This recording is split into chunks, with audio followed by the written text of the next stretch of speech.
What's down, fam? It's your boy Slim South 504. Make sure y'all subscribe to Hooded Jube. You heard me? Let's go.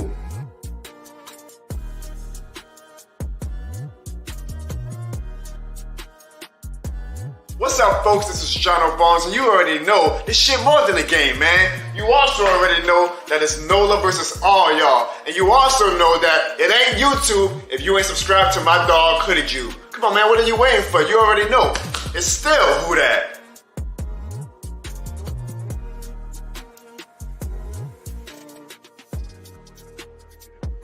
What up, family? This your boy DeRight, repping that Who Dat Nation all the way here in Florida. If it's YouTube, you gotta subscribe to my boy Hoodie Jube.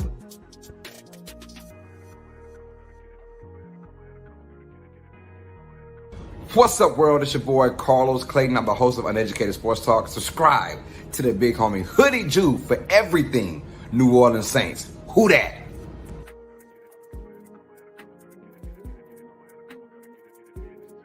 Hey, this your boy, Dog 17, the host of the Keeping It Real Who Dat Sports Podcast.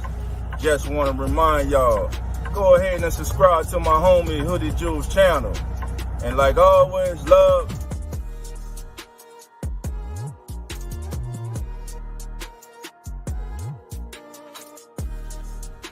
What's good, guys? My name is Zach. And I'm Nonfiction, and we are Real Fan Sports. And you need to stop what you're doing right now. Hit that subscribe button and subscribe to your boy, Hoodie Jube. Hoodie Jube. Yeah. What's good, Who Dat Nation, man? Hey, we're about to cover this preview for Week 3 against the Packers, man. Our Saints are going to be taking on the Packers in Lambeau Field, man. But guess what? We're going to go over the injuries. We're going to go over my thoughts on what I think, is going to happen, what we got to do to win as well. So make sure y'all stay tuned. And guess what? We're going to have the lines open tonight. And by the way, tomorrow's my birthday. So guess what? Let's bring it. Keep sharing this. Share it out. Let's get 100 and plus people in here tonight. Come on. We can do it for my birthday, right? We can get 100 plus people in this damn thing tonight, right? Can we? I think we can, y'all. But let's get straight into the video. You can't see us, our time is now. Ain't going to the Super Bowl, talking black and gold. Cameron Jordan on the field, about to take a QB soul. Ever Camaro break a tackle, so you know he bold. Mike Thomas catching everything, so you know he cold. We talking Byron Matthew, we talking Marcus May. We in the backfield, we gon' make them pay. Them boys hitting hard, they need an X-ray. Yeah. We talking black and gold. We talking black and gold. We talking black and gold. We talking black and gold. We talking black and gold. We talking black and gold. We talking black and gold. Straight to the Super Bowl. Your time is up. Our time is now. Say Hoodie, you can't see us. Our time is now. Woo. Hoodie Jube in the building. We shining now. We shining. You can't see us. Our time is now. You heard me? Your time is up. Our time is now. Woo. You can't see us. Our time is now. Say Hoodie, Hoodie Jube in the building. We shining. Here he is, Hoodie Jube. What's good, YouTube? It's your boy, Hoodie Jube, and we are back with another live podcast. And for those who don't know, y'all will know, there's no YouTube without your boy, Hoodie Jube, y'all. I hope everybody's having a great night because I know I am, man. I got to celebrate my birthday tonight. Had a little great dinner with the family and the friends. That was fun. And now I get to go live with y'all as well. So it completes it, makes it a perfect night for me. But my birthday is actually tomorrow night. So everybody who gave me those birthday wishes, I appreciate y'all as well. But like I said, if y'all don't mind, hit the like button, hit that subscribe button if you are new, and also turn your notification bells on so you don't miss out on any of the great videos, all our podcasts that we do on this channel. Also, thank you, Big Q, for letting us use your channels on Thursdays. So that's why I'm over here. Y'all see me over here on the Pro Media Network every Thursday night. So make sure y'all subscribe to the Pro Media Network as well if y'all are not subscribed to Big Q's channel as well. We also have memberships, the Pro Media Network. You can join his memberships over there. And also, I got memberships as well, low as $1 if y'all like to come chat it up and support your boy, as well. And by the way, my members do have chances to win cups. I do have some Saints Cups giveaways coming up soon as well. But before we get into the video and talk about the preview and everything. I want to give a special shout out to everybody that's here so far. So let's give a special shout out to everybody. We got my boy UST, which is Uneducated Sports Talk. Who that to you? We got Trav 504. Who that to you? Said happy birthday. Thank you, Trav. Thank you. Keeping it real. Who that sports podcast? Who that to you, Dolph? He said happy birthday, Hoodie. I appreciate it, Dolph. We got T Mama in the building. How you doing, T Mama? Who that to you? We got Jerry, the old freaking G, and he said happy birthday as well. Thank you, Jerry, for the birthday, man. We got little Mikey in here, and he said happy birthday as well. Thank you, Mikey. We got, let's see, we got Tidra Covington. Who that to ya? Thank you for the birthday as well. We got Kai the Great in the building. Who that to you? And thank you for the birthday wishes as well. We got Eric Howard in here. Who that to you? Who that? Who that? We got Big Daddy Juby in the building. Who that to you? We got Troy Thompson in the building as well. Who that to you, Troy Thompson? We got JT. Blessing to you, and thank you for the birthday, my man. Thank you, thank you. Who else we got up in this thing? As this thing's trying to scroll down. We got Robert Clark in the building. Who that to you? Let's see who else we got. Anybody else? I see Pammy Wemmy's in the building. Who that to you, Pammy? Who that? Who that? And she's been a member for 1 month. Yes, we've been having these memberships, and she's a new member from about a month ago. So, Miss Pammy Wemmy, thank you for being here, and thank you for being that 1 month member. We appreciate you. We got Devin C in the building. Who that to you? Let's see. We got Real Fans Sports in the building as well. Who that to you? And thank you for the birthday wish as well. I see Jeremy up in here. Jeremy Bullard. Who that to you? Who that? Who that? Let's see. Looks like we got Kuda Ray Parker as well. Who that to you? Who that? I see my boy UST in the building with a $20 super chat bomb, man. I appreciate the super chat, man. He said, happy birthday, Hoodie. Let's get it rocking and rolling. Who that, my brother? I appreciate you, Uneducated, man. And by the way, I sent you the link. I know you said you might want to come chat it up a little bit. So I sent you the link to your Twitter, and also sent it to your phone as well if you want to hop in and come chat away with me tonight about this Packers game coming up. I see Gunham in the chat as well. Who that to you, Gunham? And you said happy birthday as well. Thank you, man. Thank you for the birthday wish, man. Appreciate you. And we got Anthony in the building as well. What's up, Anthony? All right, I think that's everybody for right now. So who that to everybody that's in here. I'm going to try to give y'all more shout-outs as y'all coming on in. But let's get into it, man. So the New Orleans Saints are 2-0 as the Green Bay Packers are 1-1. We're going to be traveling all the way to Lambeau Field this Sunday to go play them. Also, we won't have Jamal Williams or AK. Just remember, this is the last week that AK is going to be suspended, which means I think they said Monday he should be able to be back at practice with us. So I can't wait to see our boy AK back on the field after this weekend. But till then, they were saying that Kendre Miller has been full to go at practice for the past 2 practices for us. And also, he was supposedly, they saying, he was probably good enough to go last weekend, but they wanted to play it safe just to be safe with him and keep him for his debut against the Packers. Well, guess what? Miller's getting the start, and he's going to have Tony Jones Jr. in the backfield, who also scored 2 touchdowns last game for us. And those were his first 2 touchdowns in the NFL, and it was as a New Orleans Saint. So he's going to be backing up Kendre Miller. And also we're going to be probably utilizing, our boy Taysom Hill as well. You know how we did Taysom Hill. Everybody knows how we use him, and I was happy that we used him a lot more this game. And, Taysom Hill did his thing, right? So it's going to be Kendre Miller's time. It's also going to be Taysom Hill's time. Might see a little bit of Tony Jones Jr. again. And stuff like that. So I'm ready to see what our run game is going to look like this weekend against the Green Bay Packers, right? Now, some other injuries, not injuries, but like suspensions, we had Marcus May, right? Marcus May just got suspended not too long ago. So he's going to be suspended for the next 3 games. Well, I asked, Ross Jackson, and I asked other people who will start in that position. And then next thing you know, I got the answers all over Twitter.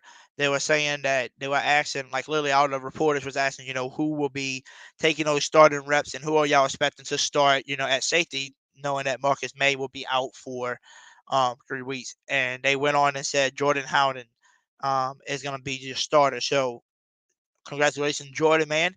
I heard you got a lot of starting reps. I heard they got a lot of trust in you. A lot of people say you know how to keep, calm when you're back there, especially being drone that. So I'm ready to see, what you bring to the table because a lot of people are hyping you up. A lot of people, even some Green Bay fans were saying that, they watch a lot of the Minnesota people. Because Minnesota ain't too far, and they said Minnesota defense was really good in college, and they said you was real like one of the main reasons why that defense was good because of you back there as a safety and stuff. So can't wait to see Jordan get to work this weekend as well. So he's gonna be another guy that you're gonna see new onto the field. And I already mentioned Kendre Miller. Already see his debut, right? Who can't wait to see Kendre Miller? We all been hyped about it. Was happy that we drafted a running back, and now we get to see what Kendre Miller has in the regular season because he gets his debut against Green Bay this weekend. Now, we're gonna get into the injury reports now. All right, I'm gonna pull it up for y'all, let y'all see the injury reports on what we got so far, and here it is for y'all. So for the Saints, man, tight end Foster Moreau did not practice Wednesday, but he was limited and was back at practice today. He's dealing with a little ankle injuries, but most people think Foster Moreau should be a good to go, most likely. Jamal Williams though got hurt in the last game against the Panthers, hamstring injury, and they saying he might miss a couple of weeks, to let that hamstring heal up to be safe with him. So it sounds like we won't have Jamal Williams for a few weeks. So Jamal Williams will miss this game. So like I said earlier, you're gonna be without AK and Jamal Williams. You go to Taysom Hill. They said, he's, not really dealing with the biggest. It was just a low knee injury. They just limited him, and he was a full go today. So we're gonna have Taysom back out there. Kendre Miller, though, dealing when he was dealing with the hamstring injuries, he had two back-to-back full practices. So, like they said, they thought he was gonna be able to go last weekend, but they just kept him as a healthy scratch, basically to be safe with him and wanted to start his debut against the Packers. And I guess that was a really good decision because, Jamal Williams got hurt last game. So now you got Kendre Miller finally coming healthy for you and gets to start his debut against Green Bay at Lambeau Field. So I'm ready to see that. And also they added to the practice Thursday for limited with a knee is Ugo. So Ugo Amade, supposedly dealing with some type of knee injury, but he was limited as well today. Now, when you move over to the Packer side, right? That's the part I think the Packer side is what kind of gets me because they're gonna be without their starting left tackle and their left guard. And that's gonna be hard. So I mean, that left side's going to be very, very weak over there. Cause they said David, their starting tackle, Pro Bowl tackle, Mr. David is probably gonna miss a few weeks. They talking about. So we're probably not gonna get no David this weekend. They talking about Jenkins the same way. They probably won't see him for a week or two. So it seems like there's two starting left tackle and their guard will not be starting, which means Carl Granderson and Cam Jordan and them should eat this weekend and get into Jordan Love. Don't forget Jordan Love can scramble because I remember in college he can run out the pocket and do those type of plays. So you do have to keep him contained in the backfield, but it shouldn't be too big of a problem for us to put pressure on Green Bay. Basically it shouldn't be that bad because you won't have their two starting guard and tackle on the left side, especially the Pro Bowler, Mr. David, right? Aaron Jones, he's been dealing with a hamstring injury. He hasn't played since week 1. And it does say that, excuse me, he did not practice Wednesday, but he was limited Thursday. So they're saying in his starting, like him to start this weekend is going to be up in the air, right? So if he does come back, it will be him and A.J. Dillon. If not, A.J. Dillon will have to carry the load again for them, like he did last weekend. Their linebacker, Gary, who's a really good, pass rusher, really good linebacker as well. Dealing with a knee injury. He's been limited so far this week. We'll see. I think he's still going to be a good to go. I think they just limited him, making sure he don't over process and, over don't want to hurt anything because, you're about to play this weekend probably. So if I had to guess, I would say Gary. I would say that linebacker slash edge rusher, Luca Van Ness. I think they both going to be players that you're going to see play. Christian Watson, man, he's one of the guys I got on my fantasy teams and he hasn't played yet this season because of a hamstring injury, and he was finally limited Wednesday for one, but didn't practice again Thursday. So I don't know how severe this hamstring injury. We don't know. They saying Christian Watson is basically up in the air as well. A player that might play, might not play. But we'll see because you got to realize Christian Watson is their number one receiver, as well. Now their punter, Daniel, he had a little finger injury. He's been at practice for all week, so he should be good to go. And then one of their safeties, Zane Anderson, it says hamstring. It does say he did not he did practice Wednesday. He was fine, but he didn't practice Thursday. So we'll see what this injury report looks like tomorrow at the practices and everything to see if anybody did not practice. And like they said, they are expecting probably David and Jenkins to two tackle and guard on the left side. Most likely will be out this game. So like I said, our pass rush should eat on them. Hold on one second, y'all. Let's see. Give me 1 second. I'm trying to send an invite back to my boy, uneducated. Let me see. Give me a second.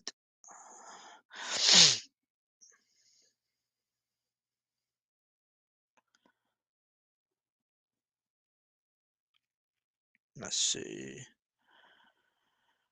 Trying to get my boy UST on here. He's gonna come on and talk it up with me for a little bit. So give me 1 second as I send him the invites. By the way, while we wait for this, tell me y'all. I want to know everybody's prediction. Put in the chat and tell me what y'all prediction for this game this weekend. Do you have the Saints winning? Do y'all have Green Bay winning? And depending on if who y'all pick to win, what y'all think the score is gonna be? I want to know what y'all scores are gonna be before I give y'all my predictions and everything. So let me know. I would like to know. So let's see.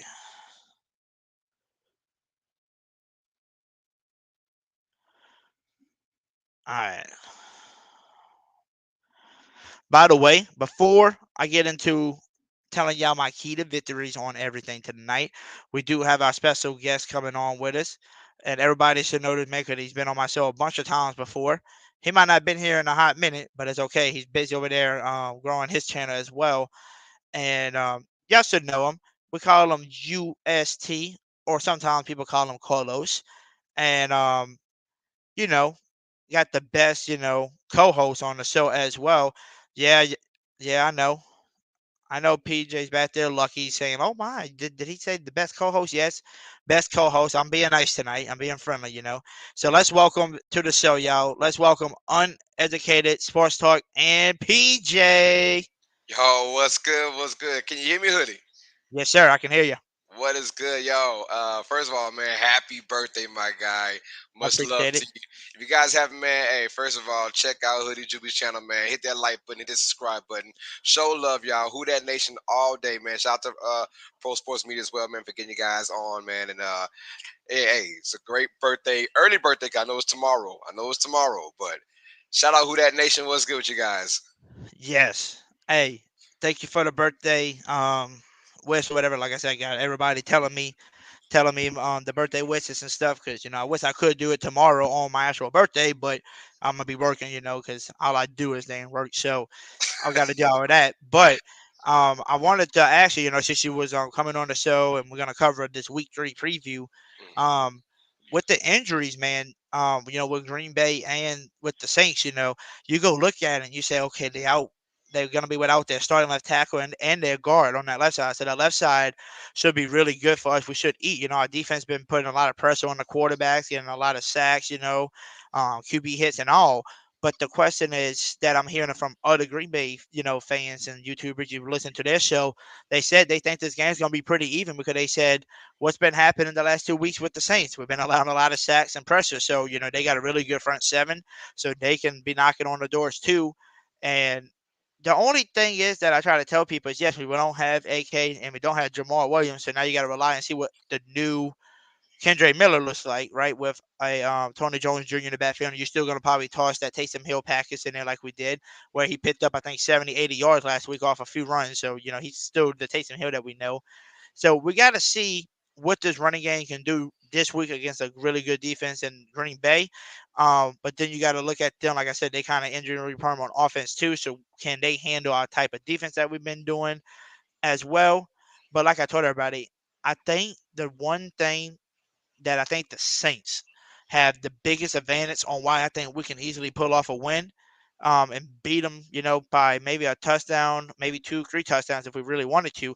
It's because at any given moment, Derek Carr and his offense can start clicking, and we can do it because we got the weapons that can do it. Like you seeing all these big plays flashes happening, you see everything happening, but then you see him get sacked, and then you see him getting pressed and having to draw it away or draw it into double coverage or whatever the heck he's doing. But like that's because he's getting pressured and getting sacked, so much. And I said it takes one good game for that offensive line to start clicking, protecting him, and Derek Carr is going to start eating with this offense. So I said it takes that one game, and then next thing you know, we're going to be basically, I don't want to say the word, but I'm going to say it anyway. We're going to be unstoppable with this defense and this offense because we got weapons for days on each side. So I guess the question to you is, with the injuries that are happening, especially around the league too, but with the injuries that we have, do you think this New Orleans Saints, still got the horsepower to beat our Green Bay Packers? Oh, no doubt. First of all, this game is going to be close. I mean, even if we were fully healthy, this game is going to be close because this is Jordan Love's debut as the guy in Green Bay. Right? No matter, I mean, those weapons are far and a few right now because of Aaron Jones and the absence. And we have a look. What a perfect time to actually have suspensions and injuries, right? Because the Packers right now, week 3, not suspensions, but they're going through injuries as well. A lot of injuries to a lot of key guys. But I think regardless, because we're still not clicking on offense, but you always see those, like you said, those quick glimpses of what we can do, as special as our offense is. Tough road game. But of course, we won on the road against Carolina. And say what you want, but it's a division opponent, and they have a nice defense. But what I like about our offense is that we actually have the big play ability at any given moment because of our weapons. It's all about continuity at this time, right? We've seen in that game against Carolina just a few, like, just not on the same page. Whether it's Carr, Olave, Carr, Thomas, just a few things that if it worked, that's about 10 more extra points in that game where that game's not even close anymore per se. But good time for us to still be going through suspensions and injuries. Like I said, Marcus May's out. Kamara is still out due to suspension. But I mean, with them being injured as well, and having guys like their lineman, what's his name, Bakatari, he's still out. Obviously, they have Christian Watson. He might not play. Aaron Jones, 50-50 on his return. I mean, if you think about our defense and what they have on offense, their weapons, we will match up so well as long as we don't get bored. Marshawn Lynch Marshall Lattimore, has that ability to kind of play towards his opponent. When it's a big game, he's on it. And when it's a game that's like, if your best player is Dobbs, the second-year receiver for the Packers, he might come to his level. We hope not. But if everyone plays their A game, I don't see how the Packers themselves can get a bunch of yards on the run. They would have to do trickish plays, screens, quick screens to the wide receivers, to the running backs, like get their guys in open space. And even that is going to be tough for them because how good our defense is when we play at our best. And yes, this is a great time to not feel so bad about injuries. If this was the Buccaneers game for week 4 and we have the same thing going on, I'll be a little nervous because the Buccaneers also have a fierce defense and they just make plays when they have to. But right now it's on the Packers. The home team, the crowd is going to be crazy. Jordan Love's first game as the guy representing Lambeau Field. The juice is going to be there, but we also had that this past Monday where we had Bryce Young, his debut, right? And we shut it down real quick. Our defense can be special. I mean, I'm going to say it. Demario Davis said historically special. I'm going to say the same thing because if you look at our schedule, the only decent to good quarterbacks to play, Trevor Lawrence, and Kirk Cousins. Outside of that, it's a bunch of 1-year guys, 2-year guys, 3-year guys, or non-proven quarterbacks. This week is another quote-unquote non-proven quarterback in Jordan Love. Although I do love how he's played the first 2 games, 6 touchdowns, no I like how you interceptions. said that. I like how you Oh, said that. yeah, I Love. do love, yeah, Love. yeah. I do love Jordan Love. Pun intended, right? Pun intended. I did attempt for that. But that being said, though, I have no issue. I feel really good about this game. Uh, we're not scared at the moment. And our defense, like we know we have issues with our offense, but the defense playing as good and as locked on as they are right now. And we're talking about fully healthy Demario Davis, Marshawn Lattimore. We're talking about Paulson Debo being that second guy, playing very well in my opinion. We lost Marcus May, but we got other guys coming in and fill that spot up real quick. And our D line, they're just getting better. The Brian Breeses of the world, they're getting better. They're fitting in just right. Granderson has been a monster for us so far. And of course, we can't forget about Cam Jordan. But when I say we have dogs on every level of the defense, if Aaron Jones doesn't play, because Aaron Jones is the one guy that the Packers really need to have in this particular game to make it close or even beat us in this game, it's got to be Aaron Jones. If Aaron Jones doesn't play and you have A.J. Dillon, I'm sorry, Dillon doesn't have the breakaway speed to get past our linebackers. He just doesn't, right? He's a good complementary running back towards Aaron Jones, thunder and lightning, right? But you got to mix and match him as you can. But if he's the main guy, the Packers are going to struggle against our defense. Now, their defense is good. Not as good as our defense, but their defense is good enough to stop our offense. But we also have the weapons that if things click, like we said earlier. I mean, once this team is clicking, and it could be this week, could be week 4, week 5. It's going to click soon, though. And when it does, you got to watch out because this team is not playing no games. We have the weapons on there. We got the big play mentality. And it's always good to look sloppy and get dubs while you're looking sloppy. We're getting sloppy. We're getting wins while looking sloppy. Our first 2 no starts since 2013. And don't forget, everyone's crapping on Derek Carr, and for some, rightfully so, when it comes down to his playmaking or his decision making earlier in those games. But let's be honest, since he's been in the league, he's one of the best fourth quarter quarterbacks. All those fourth quarter comebacks he had in his career, he's up there like top 5 in fourth quarter comebacks, and he knows how to play the game in crunch time. And look, as you feed up the defense, here's a stat line that no one's talking about. Derek Carr's career in Las Vegas / Oakland, when the Raiders scored 20 points or less, my man was 7-62. You hear me? 7-62. This is by far, by large, his best defense ever. One of the key reasons why he decided to come to New Orleans because he said, I want to win a Super Bowl. And that defense is one of the reasons why. 7-62 as a starting quarterback when your team only scores 20 points or less. He is 2-0. He is 2-0 as a New Orleans Saint.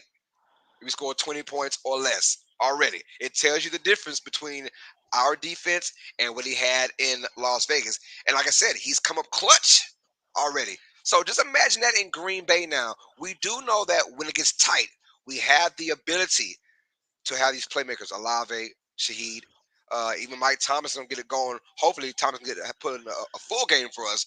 I'm expecting Thomas to get 9 to 10 catches in this game for about 87 yards, maybe 100 yards. But I expect Thomas, big third downs in this game. And before I get back to you, man, the one thing I already know, Pete Carmichael, if he was a smart man, and I believe he is a very smart man, you're going to see a bunch of Taysom Hill packages in this game. A bunch.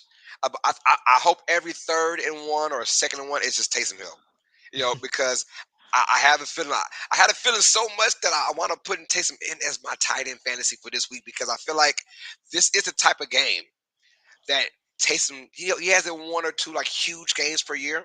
Last year against Seattle, I feel like this is that game for Taysom Hill to run roughshod. Not just running, but maybe a quick touchdown from as well, passing the ball.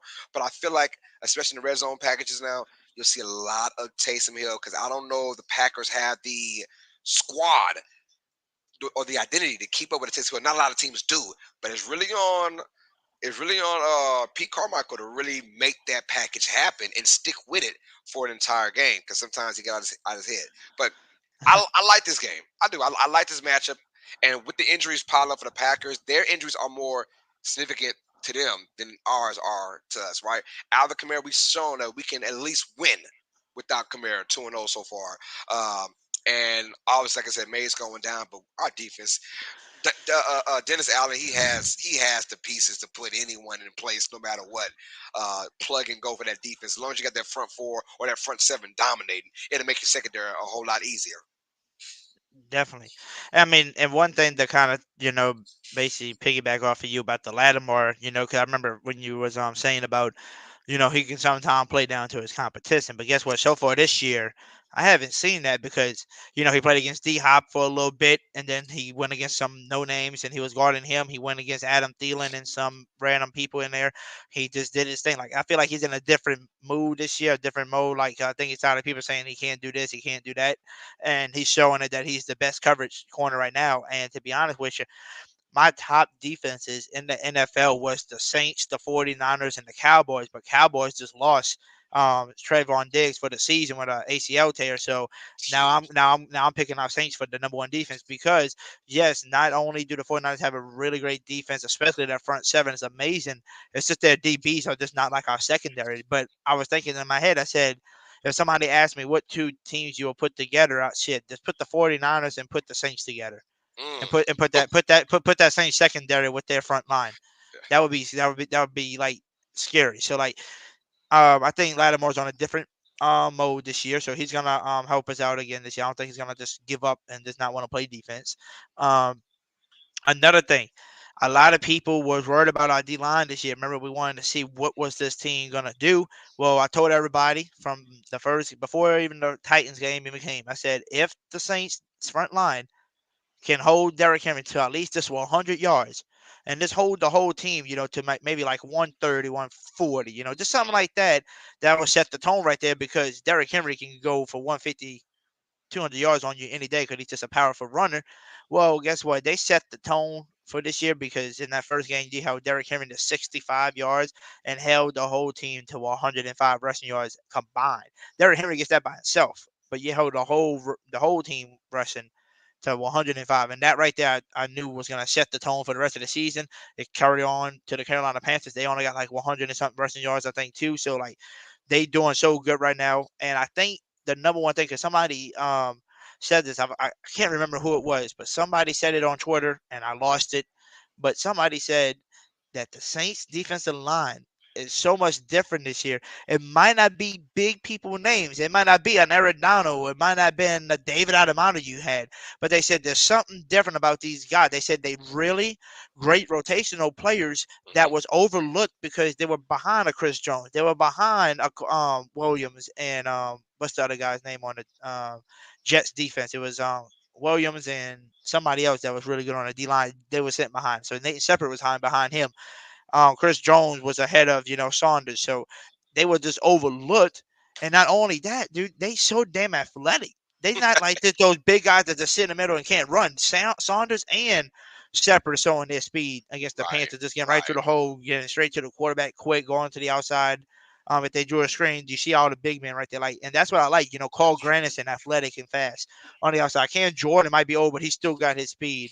So everybody, like, this team is more just I think the defense is so explosive. It's just like as soon as the ball is hitting that person, the defense is right there ready for you. And to be honest with you, it's going to get more explosive with adding a Jordan Haldane, a young Jordan back there with Tyrann Matthew now, while Marcus May is out for a little bit. And the thing I'm worried about is Marcus May might be suspended for 3 games, but what if Jordan just comes in and starts balling out? And then what you do? You keep him on the field? Do you let Marcus May come back? Like, what do you do? Because Marcus May is not a bad safety either. He's a starting safety in this league. So those are some questions that I kind of asked myself, but everybody put it in the chat earlier. Everybody's putting it all over Twitter saying it's Jordan's season, like, to start loading now. Like, he's about to have his 3 games to prove everybody. And a lot of people said he was the main reason why that Minnesota defense was really good too, because he held it down in the back over there for him. So, like, there's so many questions, man. There's just so many questions of what can happen with this defense. And you hear me talking about all this. I haven't even talked about our offense yet. I'm just talking so much about the defense because that's who's winning our games, right? And if the Saints defense just keeps up doing what they're doing currently and just keep holding teams to 20 points or less, there's no reason why we can lose. Yes, the O-line needs to get better to where Carr can have more time passing. But the Saints show you that if we hold somebody to 15 points to 20 points, we still can win games with just 20 points on the board. And guess what? Carr, they can all say Carr's mad. You can give up on him all you want. But Carr is a quarterback that can get you at least 20 points easily. The first game, we didn't get that. We had 16. But guess what? That was his first game as a Saints, and that man got pressure on half of his dropbacks. So that was totally different. So I said, wait till everything starts clicking. And oh my, UST, we're going to be scoring some points and getting the ball back into our boys' hands easily. So I just can't wait to see. And I kind of want to move to the offensive side. But is there anything that you might want to talk about the defensive side? Anything I might have missed? I mean, there's nothing really to miss besides the fact that our guys are like, you thought we were locked in before, but now, like, even the national media understands that we just didn't play up to par with our offense the last couple years. Ever since, let's say Drew Brees' last 2 years into now, right? Drew Brees lost the arm, so it was all about the defense trying to be our. That's when the defense really became our catalyst, right? About 2019-ish, 2020, right?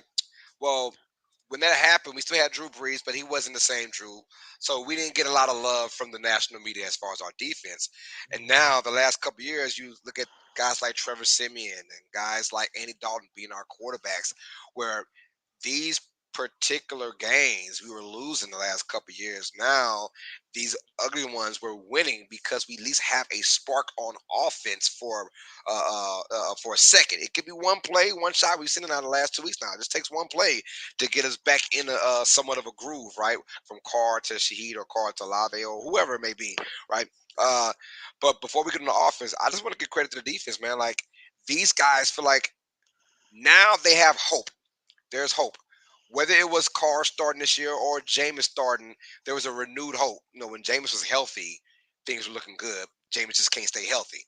That's the issue. So that's why we got Carr. Well, with a Derek Carr, and things feel fresh. So now you're like, okay, even though we're one of the older teams, older defenses with Matthews and Demario Davis, and even Lattimore in his 6th or 7th year now, we're older, but we're wiser, we're more mature, and guess what? We're hungrier because we know, okay, especially winning these first 2 games. Could you imagine the feeling if you lose these 2 games? Now it's a kind of a locker room divided.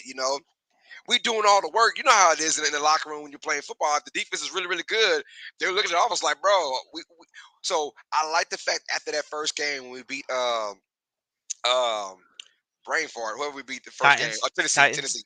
I like the fact in the interview, Derek Carr was talking to the reporter, and then as he was talking, Demario Davis walks up and was like, "Hey, that's how you lead our team. That's how you do it." Because they respect that. We'll do the dirty work. We just need y'all to clean it up at the end. Do a little something, just a little something for us. So I feel like the defense now has that spark to say, you know what? We got this. Like, we know that offense is going to put up something. Let's continue to do what we're doing. And that's how you share love across the whole entire Saints universe from offense and defense. 16 points and 20 points, 36 points combined is not a lot. But when you look at how it happened, the fourth quarter, when you got a guy like Derek Carr who can make something big in the fourth quarter, the defense is like, you know what? We'll continue to bust our ass because we have a feeling this offense is going to go and have at least one moment to get us further in the game. But right now, defense on an all-time level.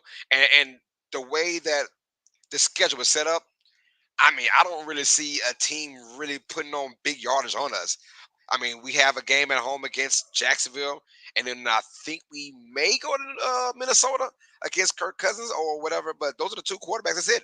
Outside of that, there's nobody else. This could be an historically great defense, and we're just locked in. So I'm excited for it. The front four was the big question. They've been putting pressure. I'm never worried about Cam Jordan. The issue was, or not the issue, but it was Granderson. Could he make that next leap of being the starter next to Cam Jordan full time? And so far, he has done that. He is maybe not even think about preseason. Payne Turner. Peyton Turner, yeah. So I haven't even thought about Peyton Turner since that week 1 match when he got hurt. I'm sorry.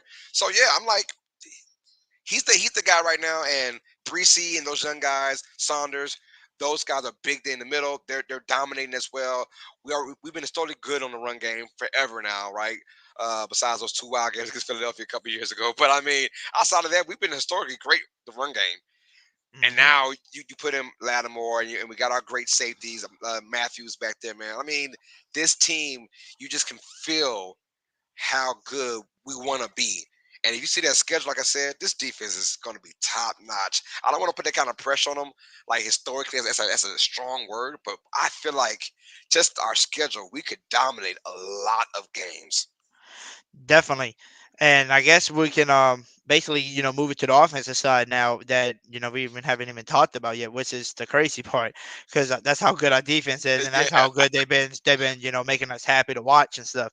But speaking of the offense, man, before we even start talking about them, I do want to say something, because a lot of people been hating on Carr. A lot of people has been saying, this ain't the quarterback. Like, why are you doing? I keep trying to tell people, first of all, bro, it's only week 2. That was only 2 weeks of football.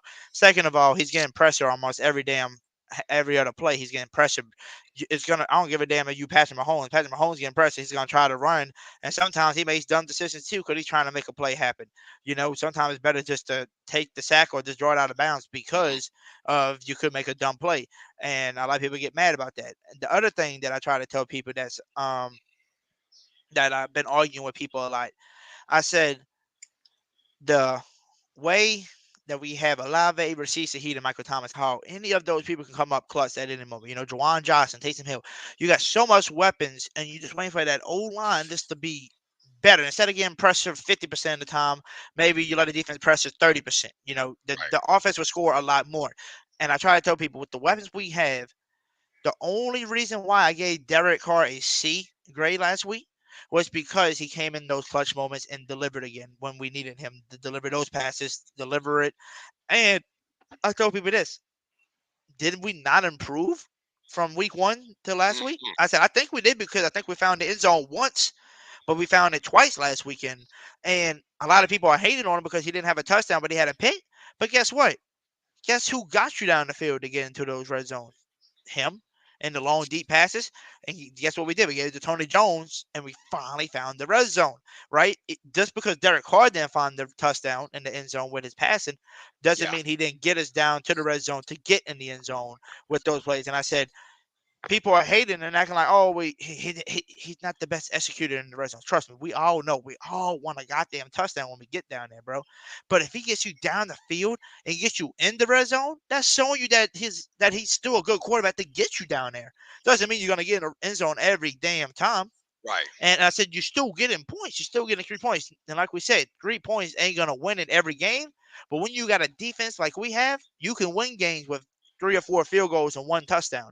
You can easily win with that, because that's what the defense do. They holding the other team to no points or just field goals. So like we can always come do that. And I said, once that O-line starts clicking, you give Carr that time to pass, man, it's going to be a matter of time before everybody starts saying, oh my God, Carr's a guard. Carr's the guard, man. Oh my gosh, I told y'all he didn't have a defense and the weapons. I got receipts now. I've been taking screenshots of everybody I've been arguing with on Twitter. I got my receipts. I believe you. Yes, I've been arguing with a lot of people about it.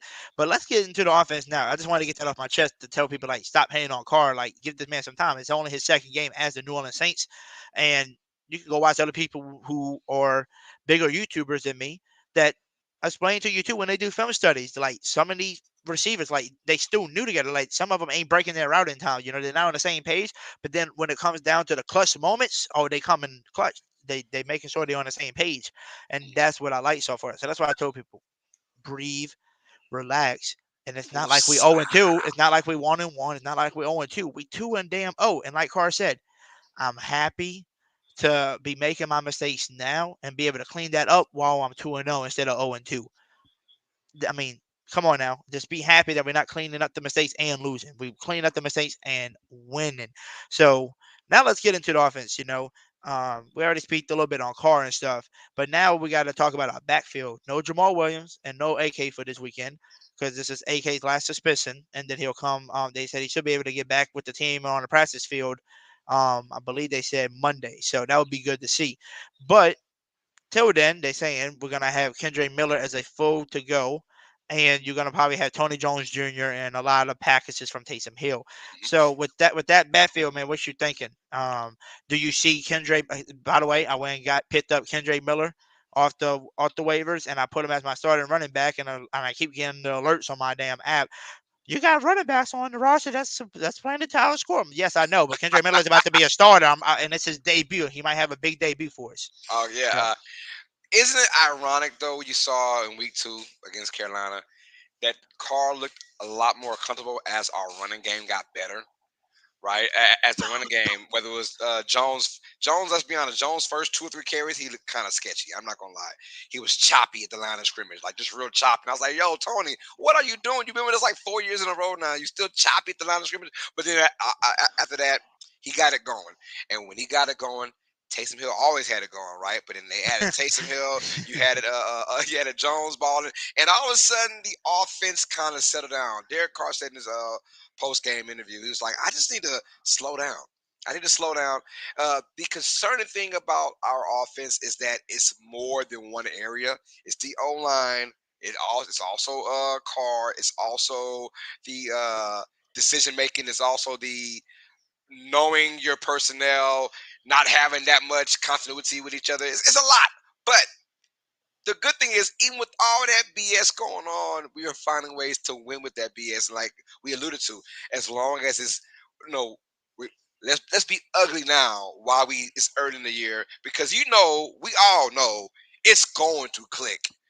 Eventually, it is going to click the more they get into it. But as far as the running backs go, we go as our running game goes. It's a blessing to have a healthy Kamara come out for week 4 against a really good defense in Tampa Bay next week. But before that, if we can get Taysom Hill, and I'm talking play calling is my only concern when it comes down to our running game and how effective we can be. There was a few times in against Carolina, we went 3rd and 2, shotgun trying to throw that ball in Carolina territory. When you have that, instead of trying to go for the chunk play, if you can only get 1 yard, then go for it on 4th and 1. And hello, how about we pull a Eagles and just go QB sneak with the strongest quarterback in the league, which is Taysom Hill. Might be the second. Jalen Hurts might be the strongest quarterback. My guy's squatting like 600 pounds. But still, Taysom Hill is no slouch. That dude is a fullback playing quarterback, playing linebacker, playing cornerback, whatever. You know how it goes with Taysom Hill. But still, like 3rd and 2, if you're in enemy's territory, why not run that ball, right? Obviously, worst case scenario is you lose yardage, but if you get a 1 yard gain at the second worst case scenario, 4th and 1, you get him with Taysom Hill and you run that ball, that sneak, right? Stuff like that, it drives me crazy. If you know that your offense is still kind of shaky, right, with Carr and his confidence or his I'm trying to say timing, I guess you could say. Timing, yeah, like him but like protection time, like he said, he even said it in the last game. Like I don't know if you heard his interview. He did say that in the first half, I was rushing things. He said, and when I came out in the second half, he said I slowed myself down. Yeah, right. And that's when he started executing. That's why remember when he drew it up in the triple coverage, and we were like, "What the hell you do that for a pick?" He was rushing things. If you notice, game 1, he ran out the pocket, tried to extend plays, and look for it. This game, he just stood there, and as soon as he felt that pressure, he didn't even move. He just kind of just like slinged it. Yeah. He, like he said, he was rushing it. Second half, he came to himself and realized it. So what we need to do is if you're not gonna, that's how I feel. If I was Pete Carmichael and Dennis Allen, if I noticed that my quarterback's getting pressure, like he got sacked 8 times already in 2 games. So if you're getting sacked 4 times a game and they put in a lot of pressure on my quarterback, then what is the key thing to stop that pressure? Quick passes. That's what Drew Brees used to do. Quick passes, quick slants, do whatever. You got Michael Thomas, you got the slant boy, who everybody loves calling slant boy, even though he does a lot of different routes and still catches it on your boys anyway. Yeah, but that's what I'm saying. Do that. Do some quick stuff. You got Olave, you got Rashid Shaheed. By the way, what I really loved this past game, I don't know if anybody's seen it because I don't think y'all did because a lot of motherfucking people still complain about, oh, the Pete Carmichael's play calling is dry. It's like, oh my God. No, it wasn't, bro. Like they did a lot of new things. And the one thing that I really liked from the past game was when they had Taysom Hill in the backfield. They had Adam Prentice to the left. Rashid Shaheed came from the left side. I think he was in the slot on the left, came back, lined up into the backfield next to him on the right side, then went back to the left, like did like a little screen, basically to try the little hook route or whatever you want to call it, the little like a screen almost. Hurt and Taysom Hill faked it like they were going to do it, so the defense respects Rasheed speed and playmaking ability. They looked straight at him and forgot that Taysom Hill was that quarterback, and he said, "Psych, QB sneak right up the middle for a first down." It was like that was beautiful. Like you got the playmakers to do that, and like you said, on third down and one or second and one, like you said, just pound it right up the middle with Taysom Hill, or if you want to, you can be really sketchy. Derek Carr is a bigger body. You know, he's definitely bigger and taller than Bryce Young, so he can easily get a QB sneak in, right? You don't have to put Andy Dalton in to do a QB sneak like they do because Bryce Young was too small to do that for you. but I'm saying you got Derek Carr that can do a QB sneak, and you can easily put Taysom Hill lined up in the backfield. They're gonna be like, so are they doing a QB sneak or are they gonna hand it off or toss it to Taysom Hill? You don't know what you're gonna. There's so much stuff that they can create. I just want a little. I call it a little kiss. Keep it stupid simple. Keep it stupid simple. And like they make it much harder than what it is, especially those games with it's crunch time. Carmichael just drives me crazy, but when it comes down to him and his playmaking, like I said, 3rd and 2, the 3rd and 1s, well, what do we shotgun formation for and dropping back trying to sling it? No, run that football. We've got the talent. Once our O-line, because you know, O-line's best friend is having success running the ball. They love to go forward. O-linemen love to hit. They don't like to back up and get hit, right? You want to, so get that confidence at 3rd and 1, turn that into a first down. We haven't seen too many runs. What I did like was at the end, we got a small glimpse of Hill playing running back. Not quarterback running. He was back there in the backfield running that football.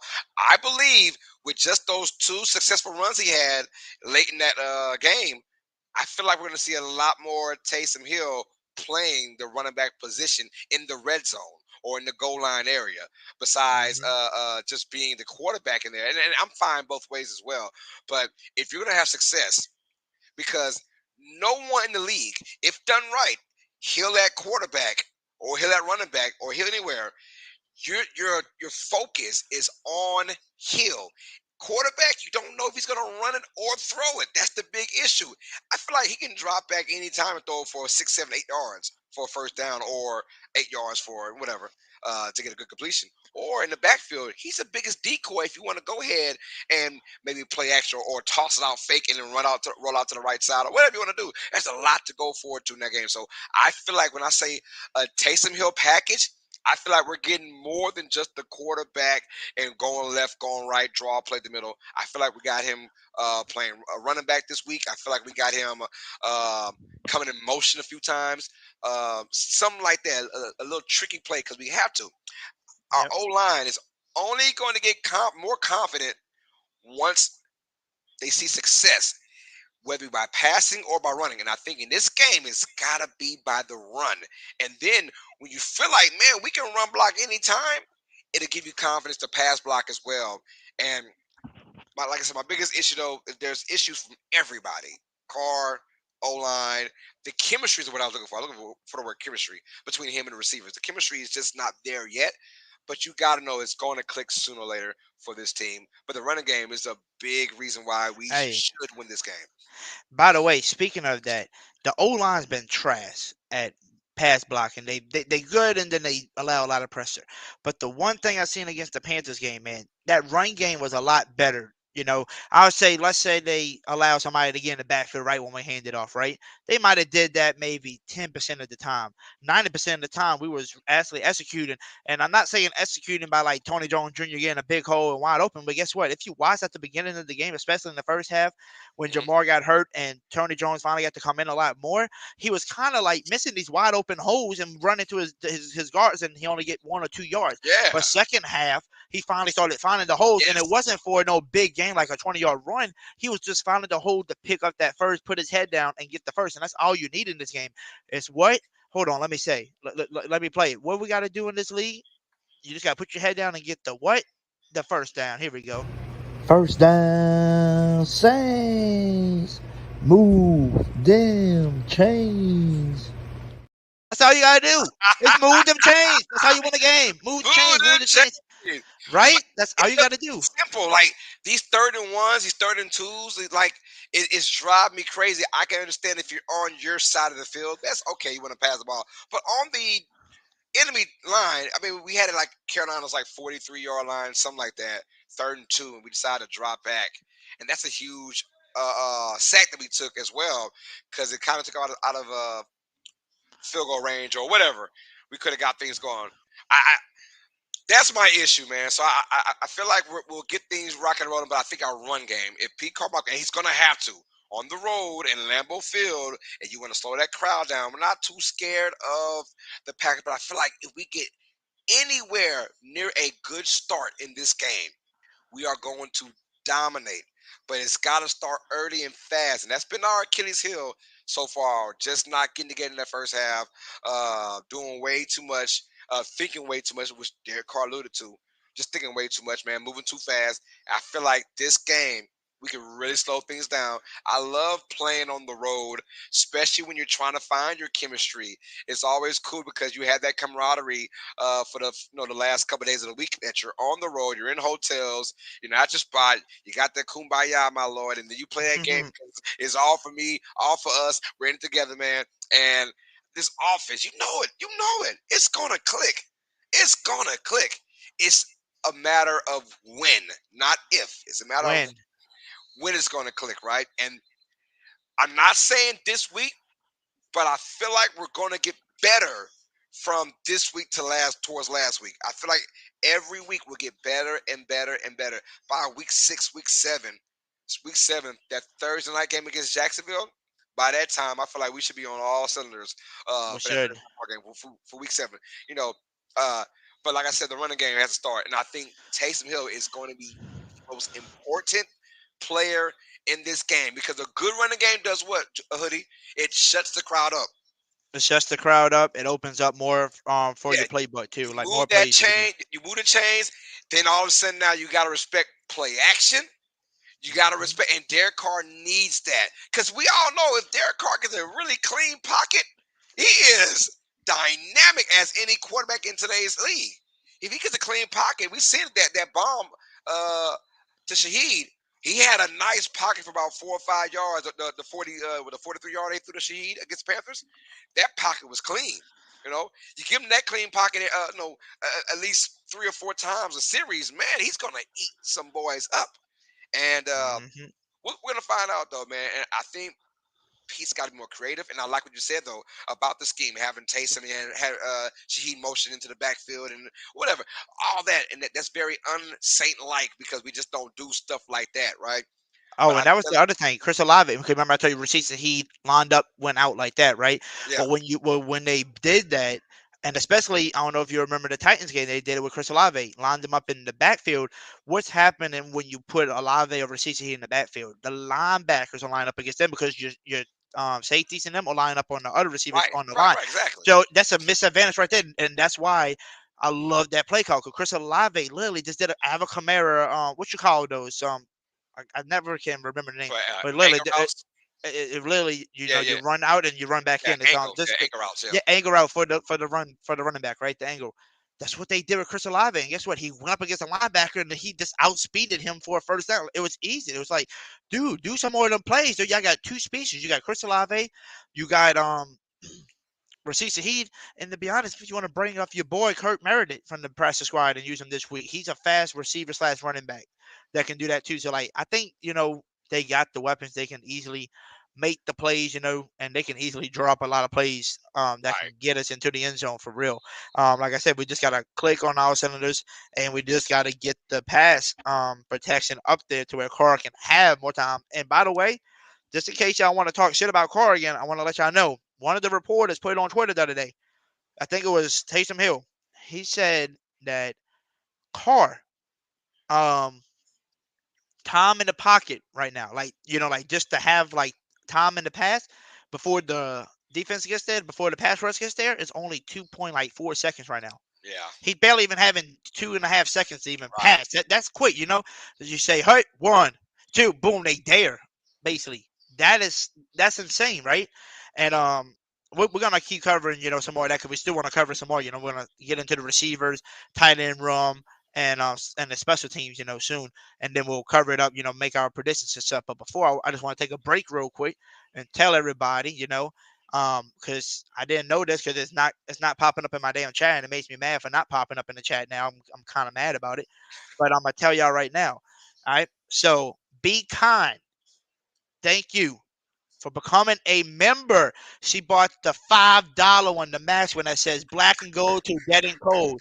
So be kind. Thank you for becoming a member, and just thank you for being a supporter since day one. Be kind. You always been there. So thank you for that. Also Tramel Kellop, you know, everybody knows him as well. He was one of my giveaway winners.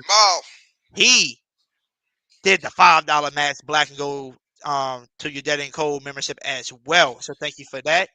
I see my boy Turbo in the building, man. Turbo joined and got a $5 membership as well, the max one with the black and gold bleeding to your dead and cold, man. Turbo, what's good, baby? Another person, by the way, I don't remember seeing this name ever in my chat, so maybe you came over from the Pro Media Network, or maybe you've been here and I just never seen you in the chat, and my name, your name maybe not clicking with me, but your name is Miscellaneous Mel. You even got the $5 package, you know. I want to appreciate you that and becoming a member. And Phil Guy 316, I remember you. You know, you've been here for a long time as well, Phil Guy, and he got the $5 package. So all 5 new members got the $5 package, mass deal. And speaking of that, if y'all become members, I'm just letting y'all know we got a lot more of these coming, okay? But this one right here is my favorite one so far. It's so clean and nice. This right here is one of these cups. Comes with the straws, you know, these nice drinking cups. Yeah. Nice ones. This one right here is the cleanest one so far, and I love it. And I got the lady, Miss Carol, which is my mom's best friend. She's making me a lot more of these. I bought some from her. So she's making me some more of these, and she got some more different designs that she's making for me. We're going to be using a lot of these for giveaway this season for we can try to do maybe a giveaway. I'm hoping maybe every Saints game, you know, and have them. We're going to have a bunch of cups to give away. But this one right here is the cleanest one. If you a member, which, you know, Turbo, let me read it out. Phil Guy, Miscellaneous Mel, Turbo, Tramel, which is Mally Mel, Be Kind, Miss Megan, all the way from Australia, Below Zero, Anime, which is God of Creation, Derek L, Pammy Whammy, Real Fan Sports, which is Zach and them, and Saints Doug. All of y'all that are members right now, thank y'all for being members. Y'all have an opportunity to win this cup for being my members, right? But I don't want to leave out my people that, you know, or my subscribers that's been here since day one, but just might not be able to afford a membership, you know. Just like I told people in today's world, you know, I don't give a damn. You know, sometimes people can't even afford $1 a month because they need that dollar, you know, to pay because stuff is expensive right now. Life is hard. So I understand. That's why I'm working 2 jobs to pay stuff off and, you know, to live happy with money and stuff. So I understand. So for those who can't get memberships, you also have this cup right here, which is a nice one as well for y'all. So I'm gonna do giveaways for my subscribers, but also give away for my members. But this is the catch. You are a subscriber and you're a member, basically. So you have 2 chances to win different cups, right?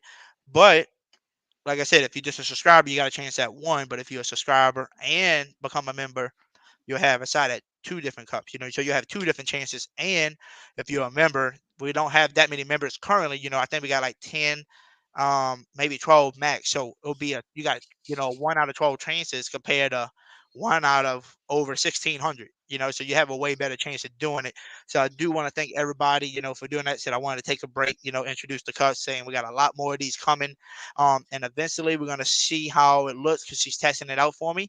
She's trying to make me some Hoodie Jew cups to sell for some merch. So that's gonna be fun to see how they turn out, to see if we can, you know, get those rolling for we can get some merch. And I think Mama Juby told me the other night she's trying to get me those Hoodie Jew beanies that I've been telling about for over a year, and I keep forgetting to get them done.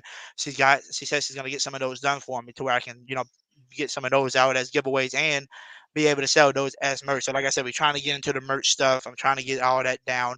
So I just want to thank everybody that does support the channel. Thanks again, man. Like I said, all y'all who are members, I just want to thank y'all for, buying those memberships. Like I said, that means a lot to me. That shows that you care about me.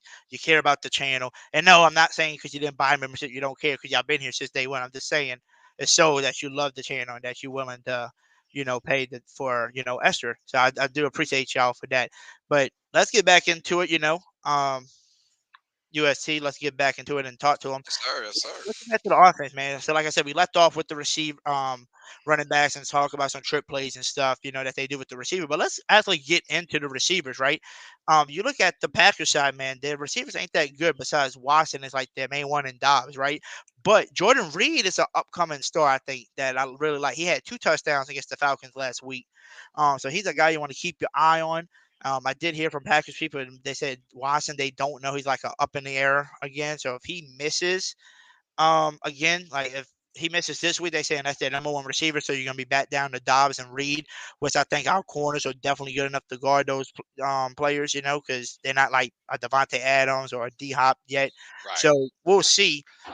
But you just go to outside, man. I'm gonna let you go over it first because I could talk for days about our receivers. but I'm gonna let you go first. I'll tell you what, for their receivers, man, and we alluded to once again Marshall Lattimore and how sometimes back in the day he could play down towards competition. But we saw in that Carolina game where there is no clear number 1, right? And Your mama told me the H2O. Yes, I did. Yes, I did. Look, this is what he said. Said you did a voice over the movie Waterboy. Yes, I did. Mama told me. Mama said, yeah. Hey, Ray. That's a really good comment because the funny thing was you can ask UST and you can go ask my boy TJ Jones, the host of the State of the Saints podcast. Go ask him. When I first started my channel, I met Big Q and him, and I went on State of the Saints podcast for the first time to go, meet him, to tell him how I started my channel, how, they inspired me to start my channel. People were in that chat going ham on my ass saying, you sound like Waterboy, God darn, like trying to make fun of me, right? And guess what?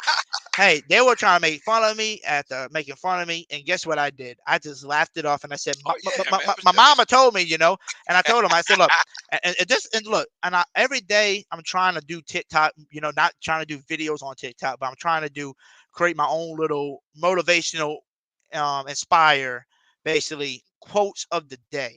And I'm about to put one out probably tomorrow or the next day that says this, and it means a lot. And it's a really good saying, okay? And this is something that I thought about. Haters are going to think that they doing something to you, but they not hurting you. What they really doing to you is lighting a fire and just making you even stronger. That's all I want to say is that haters can hate. They're going to think that they doing the best and they think they're hurting you. But in reality, all they doing is lighting a fire in you and making you stronger. Unless you take it and you let it hurt you. But I don't let no bullying hurt me because, like I said, I always had this speech problem. I always had the way I talk, and people always used to try to make fun of me. And I didn't let them get to me because at the end of the day, it don't hurt me. I'm not saying Ray's making fun of me, but I'm saying I like the comment because I hear that a lot. Hey, Yeah. did you play a water bar? And I tell them, Man, mama.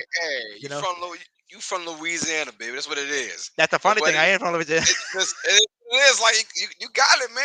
It's that H2O. It's that H2O down here. Look, the reason why I don't sound like a true Louisianan myself, because I was raised in Anchorage, Alaska, my first 8 years of my life, first 9 years of my life. So I didn't have the accent coming out. Because I tell folks, once you get past like east of Lake Charles, once you get to Lafayette and Baton Rouge and New Orleans, you get those accents all the time. So yeah, there's a lot of folks like that, man. I was just raised in Alaska for my first 8-9 years of my life. So I mean, that's why I didn't get the accent like talking about. So I get it, man. I get it. No, you keep doing you, bro. And what you got going on is awesome.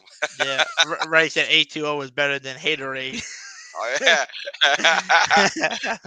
Hey, it's good though. Like I said, Ray, I think you just messing with me, and joking. But like I said, if you are hating on me, it's not bothering me. Like I said, none of that shit bothers me. Like I said, ever since I started my channel, all it does, it makes me feel better, makes me want to grind even harder to show you that you can make fun of me and do all you want. Because like I said, when I went on TJ Jones that night, I had maybe 5 to 10 people in the chat messing with me, joking about the H2O, trying to make fun of me.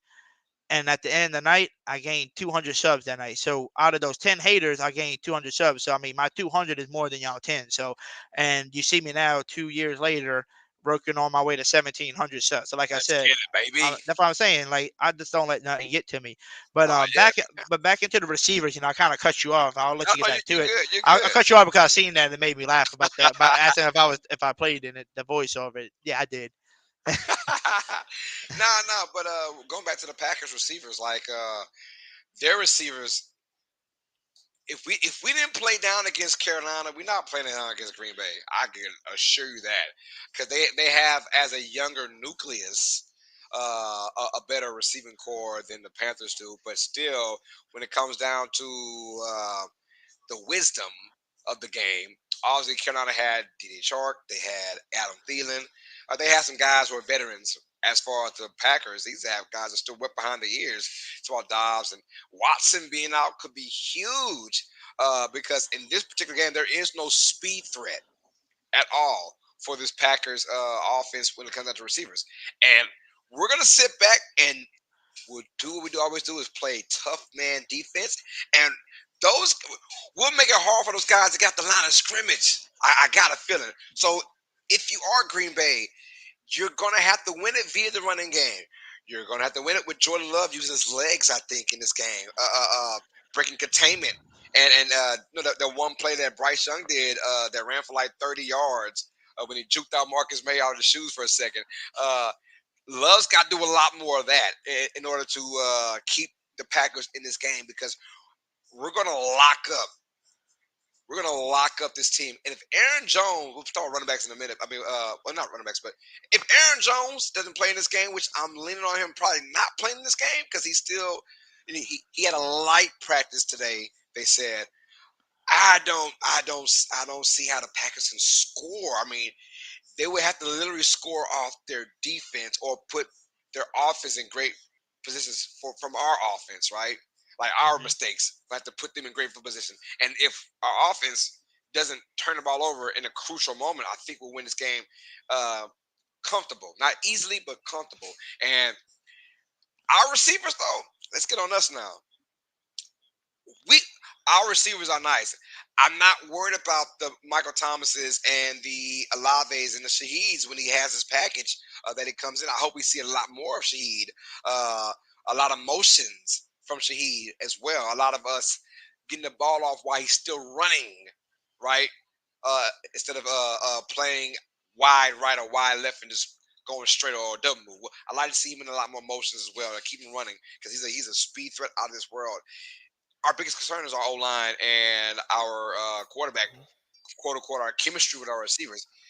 If the chemistry gets down between Carr and we saw with Thomas that slant play where the chemistry with the timing was off between that. We also saw that pass. It was a pass from Carr to Olave early in that third quarter where it just looked terrible. He threw it to his left, and Olave was there, but he was nowhere near the ball. That's called timing. That's called chemistry. That's easily fixable, because these guys, Carr's a veteran, right? And then you have Thomas, a veteran. And then you have two special guys in Olave and Shaheed outside as well. Our receivers are there. They're going to, it's up to Carr, it's up to the O-line. The whole Carr, an extra second will do, man. Give us an extra second. Carr's a veteran. He's been there, done that. We've seen all his great games where he threw for 300 yards, 400 yards, right? In a lot of games, right? And you saw that if he gets a decent amount of time to throw that football, he's going to be fine. I would also like for us to kind of roll out Carr a little more, just to get him going, right? But our receivers, I have no issues with them. Michael Thomas seems like he's back. Not the Michael Thomas of 2018 and 19. That's not going to come back anytime soon. But my God, that catch he had, the butt catch, when he fell on his butt, stayed in bounds. That play is usually incomplete, because when you fall down, you drop the football because of the impact. Michael Thomas, one thing you cannot say, his hands are his hands are still there. He's got the best hands in the league, and seeing that catch and thought on this button, holding on to that football, I was like, yeah, he's back on that aspect, the catching wise, right? Now he's still not Mr. Explosive. He'll never be that guy to go 20 yards, a 3-set route tree. He's not that kind of guy. He's a 2-set route tree, slants, hard cut in, hard cut out, that kind of guy, right? But he's dominant at that. So, like you said earlier, they called him a slant boy. They wanted to talk crap about him, but he makes it work, and you can't stop it when he's on fire. Look, we're spoiled. Let's keep it real. Saints fans were spoiled. Drew Brees was with us for 15 plus years. We were spoiled because Drew Brees is the most accurate quarterback in NFL history. All right. So we have to understand when you bring in a Jameis Winston, you bring in a Trevor Siemian and an Andy Dalton and a Taysom Hill at quarterback at some point in time, and then Derek Carr, it's not going to be as prolific as Drew Brees. It just will not. But we still have to make the plays happen when they're there. Because like I said, it's an issue because there's more than one problem. The receivers, I have no issues, right? Only chemistry. They're between them and the quarterback. That's easily fixable. The O-line, Carr time, and Carr has got to stop freezing up in traffic. And he had those issues in Oakland / Vegas as well, where traffic comes in and he kind of gets, I'm not going to say scared, but he gets a little timid, a little shy. He's always had that issue. But if you give him a slim chance of protection, he is going to beat. Olave is a beast. We know that. And it's great to have playmakers out there because a lot of teams, like the Packers, they don't have those playmakers, right? So when you get into a tight game against Atlanta, they did in week 2, and they lost 25-24, right?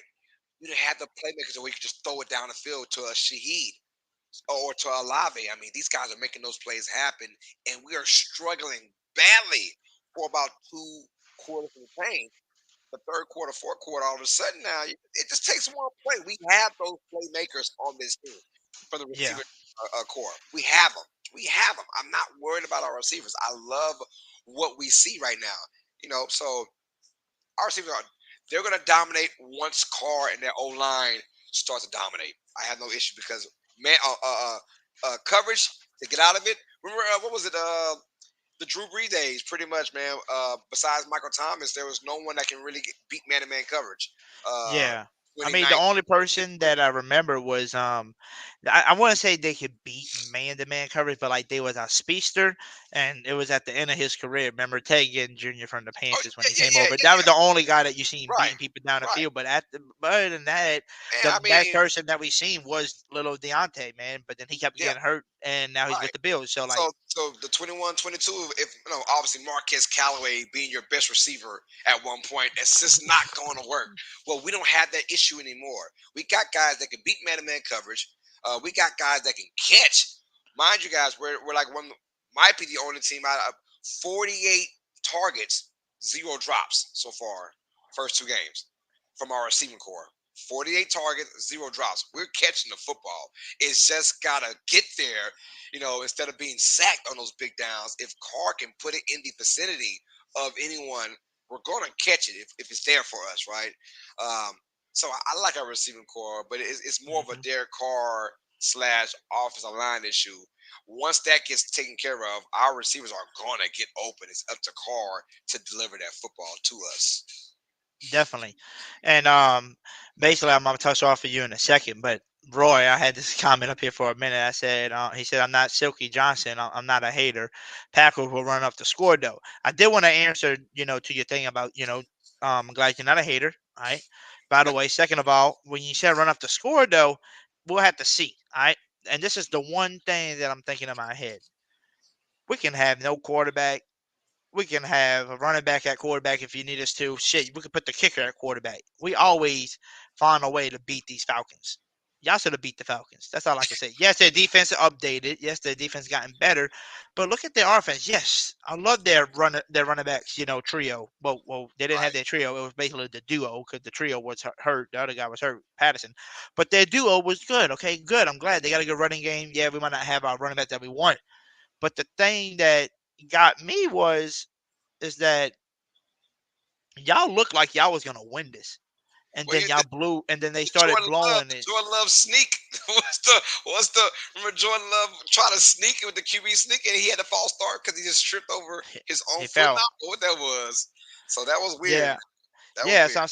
so I'm saying like I thought they won this game and they choked it and all that, and I thought to myself like, if you really look at them, yes, they got a good running game, the Falcons, but their receiving core ain't nothing. Drake London's the only really decent receiver. Everybody else is like mid, okay, no names, but Drake London he had a touchdown to get y'all 6 catches for 60 yards. That's pretty decent, but just imagine what you're gonna have to deal with a Chris Olave, a Rasheed Shaheed, a Michael Thomas, Jawan Johnson, and by the way, I seen somebody put this in the chat earlier, and I wanted to cover this too. Man, when we get into the red zone, what the heck are we doing, P. Carmichael? Where is Jimmy Graham, the 6'7" guy that you just boxed out in this? He literally showed you when you was in the red zone in the last preseason game. I'm gonna box this dude out and make him look like a little boy to me. And you don't even put him in the red zone. And the only time we might have seen him one or twice in the red zone, but it was just the block for a run play, man. Like put him in there for a pass him. I'm just body somebody, man. Draw it up. Just put all your big bodies and see what we can do. Facts. Especially when you get pressure, right? If you get pressure a lot, you want to get out quick. Just have those big bodies out there, let them run, and just tell them, hey, be ready for a back shoulder pass or something.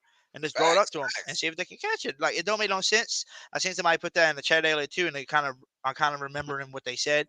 Yeah, put Jimmy Graham in the red zone, man. Use him more. Like you said, use more Taysom Hill packages in the red zone. He always finds a way to the end zone. And the one thing that I think I can't wait to see is once you get this healthy, like once you get AK back, once Jamal Williams comes back, man, and we seen it a little bit before Williams got hurt in the Panthers game. We seen the BYU duo, the handoffs, the fakes, and all that. Just wait till we get to the red zone again, and you actually have the Taysom Hill package.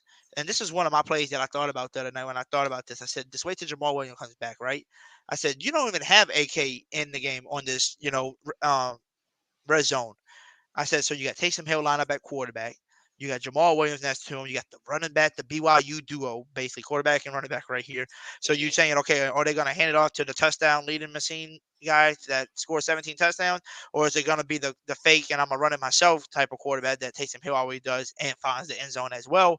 Or is it going to be the tight end named Jawan Johnson that's lined up to the left? Is it going to be the tight end Jimmy Graham who's lined up to the right? Or is it Michael Thomas that they're gonna go to?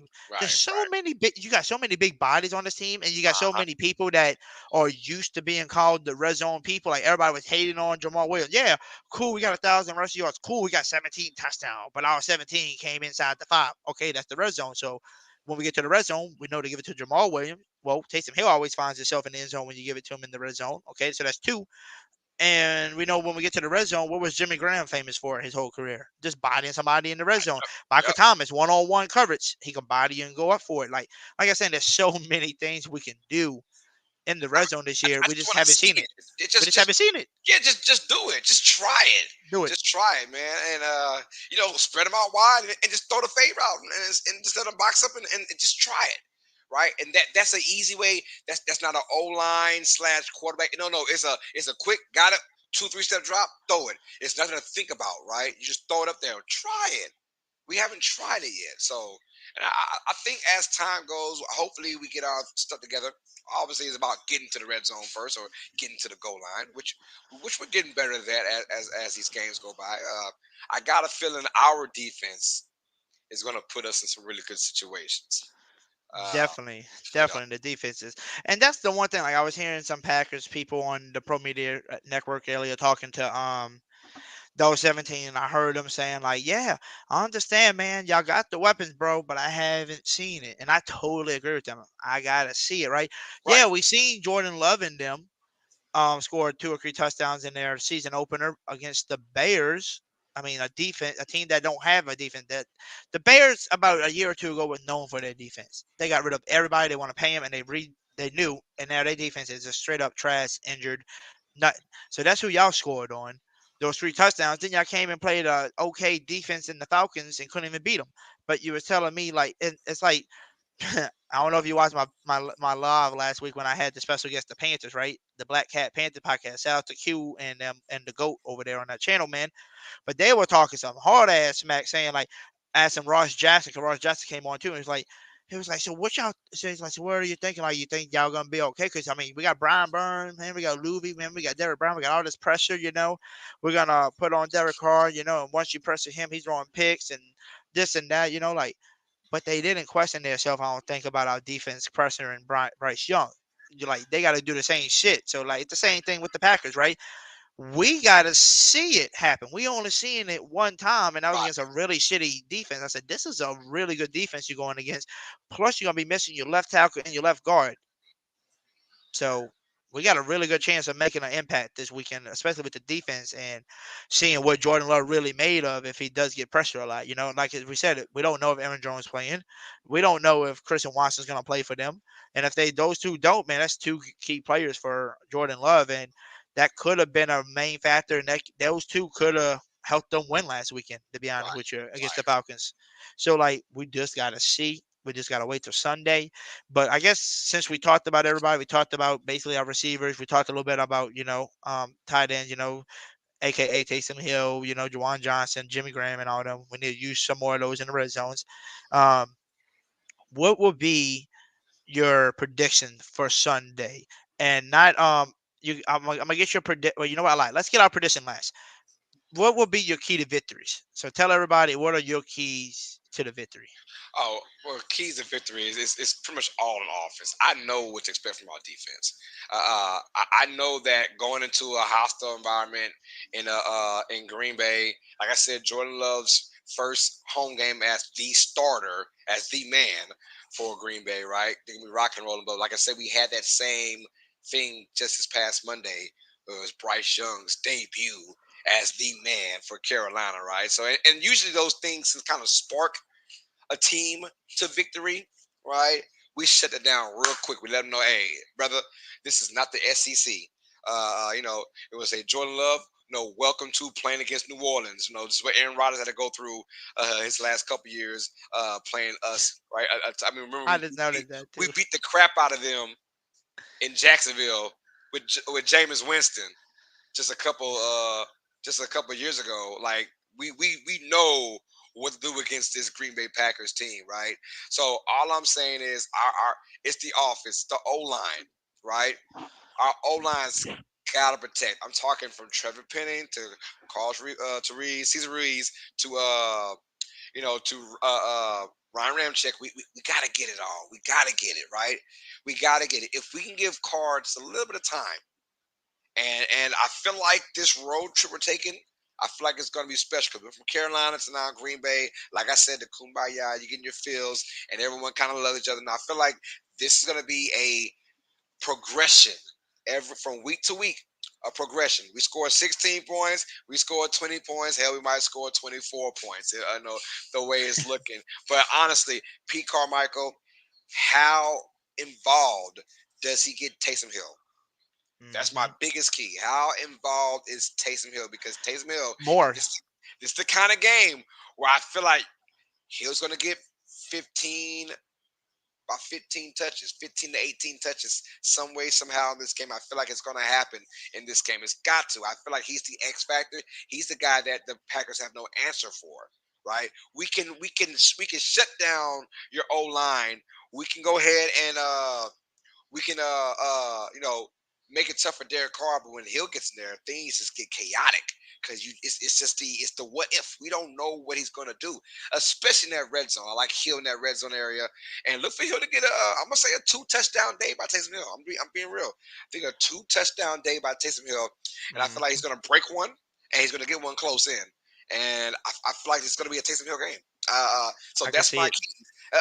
How involved does Pete Carmichael get Taysom Hill? Because we know what's the stat if Taysom Hill runs for 7 times or more a game? 7 carries for like 80-something yards, 90-something yards. If he touched the ball 7 or 9 times per game, we're like 16-1. Like if he's involved, we win the game. That is about as simple as that gets. The man gets the ball 7 or 8 times per game, we win that football game, right? If he runs it that many times. I feel like we're going to see that kind of game again.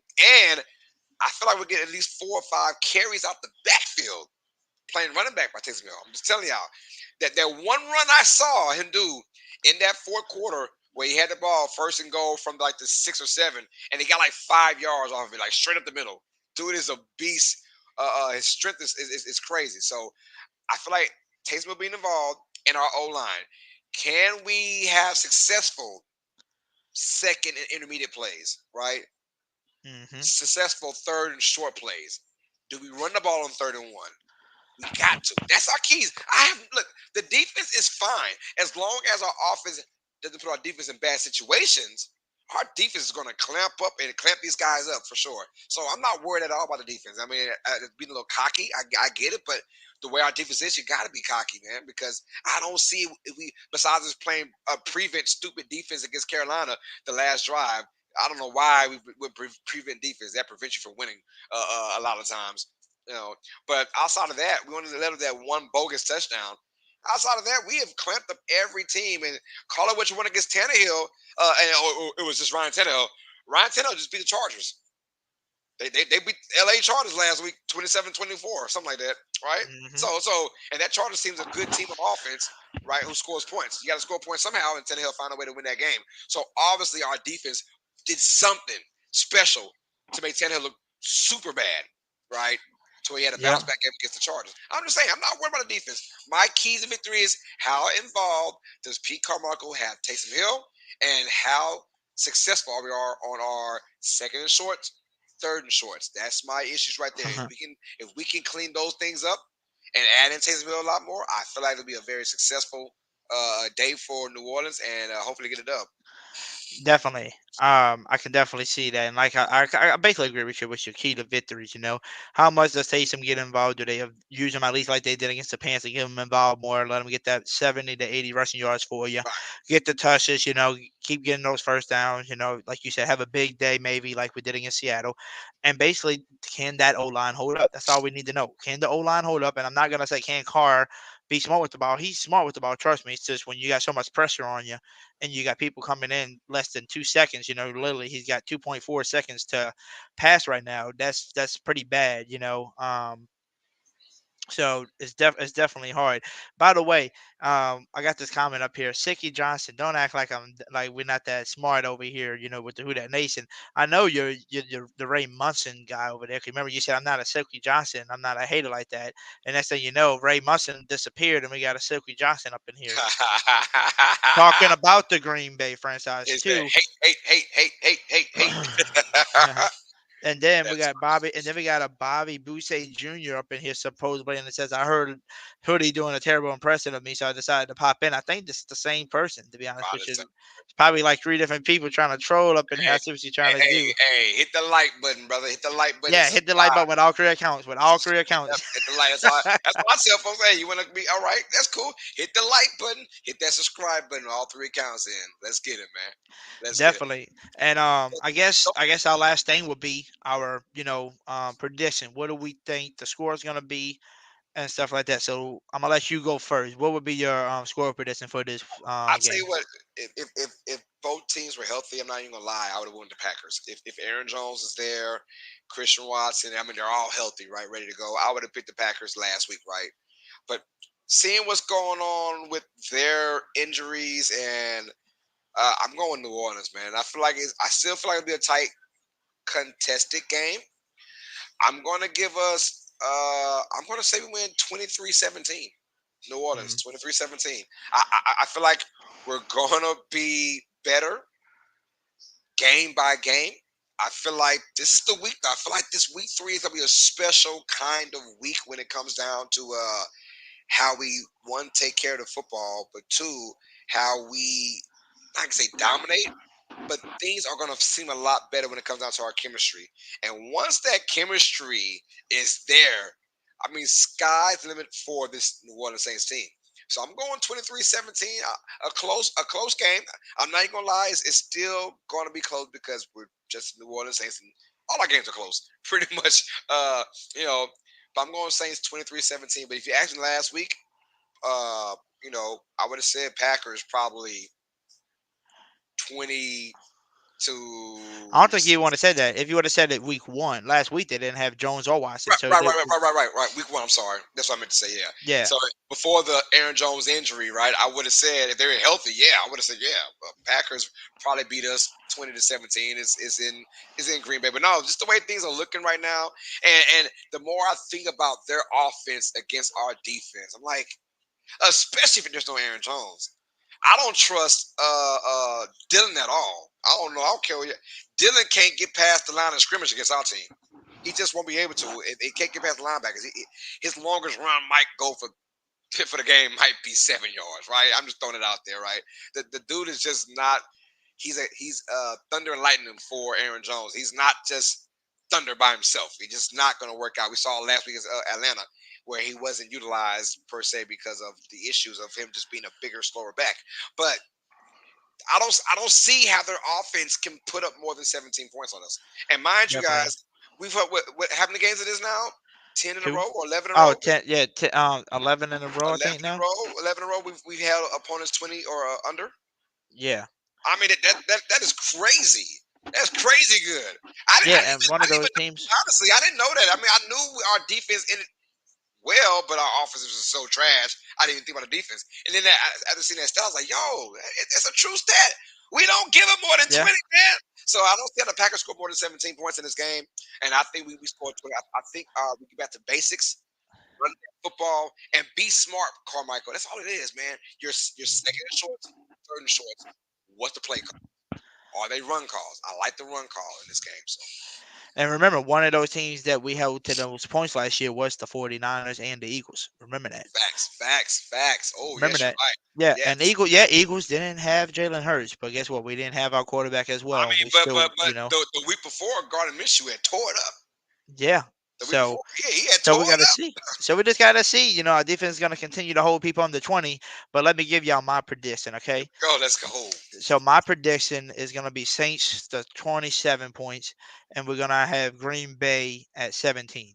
We're going to win by 10. And the reason why I say this, and a lot of people are like, what the hell, Drew? The offense ain't clicking, man. But guess what? This is how I see it so far. Number one, O-line, week 1, allowed 45% pressure.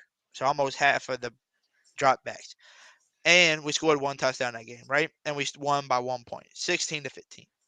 Next week, we played the Panthers, and what happened? We got more pressure again. We got sacked the same amount of times, but guess what we did? We found the end zone twice. We won 20-17, but it really was 20-9. But like I said, we basically let them score at the end because we were playing safe, led it back. It was basically just a trashy time touchdown for them, whoopie-doo. So we was winning like that.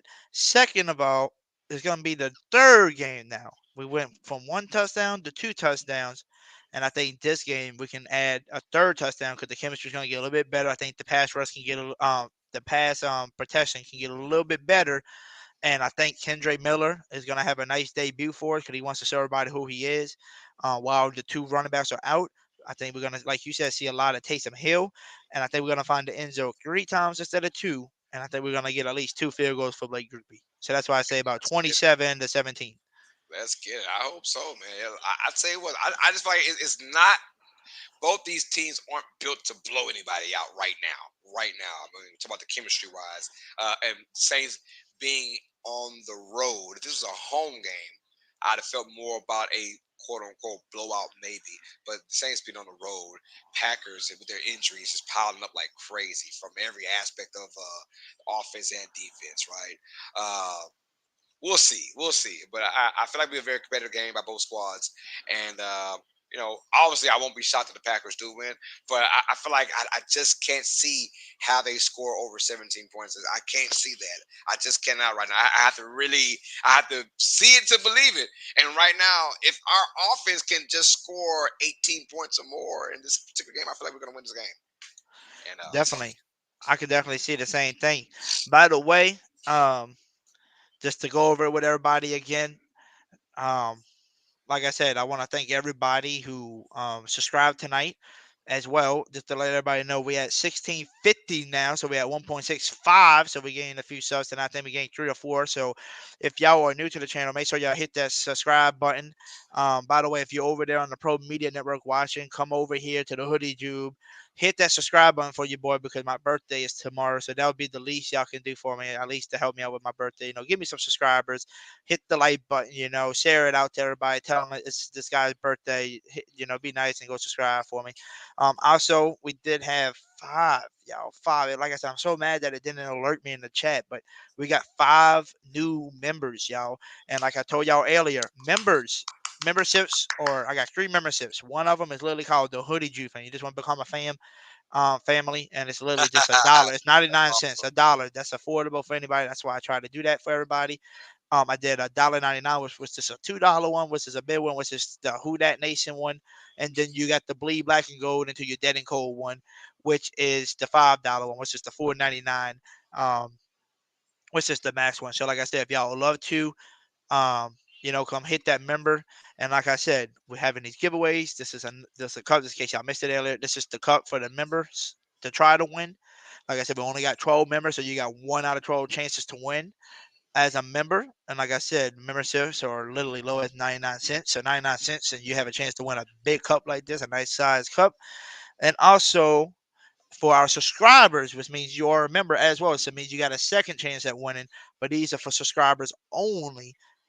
Like I said, so everybody that's subscribed, you got a chance to win the cup. And as our channel continues to grow, as we get more Green Bay Packer fans like Roy Marcin, or he's just a troll, whatever he is.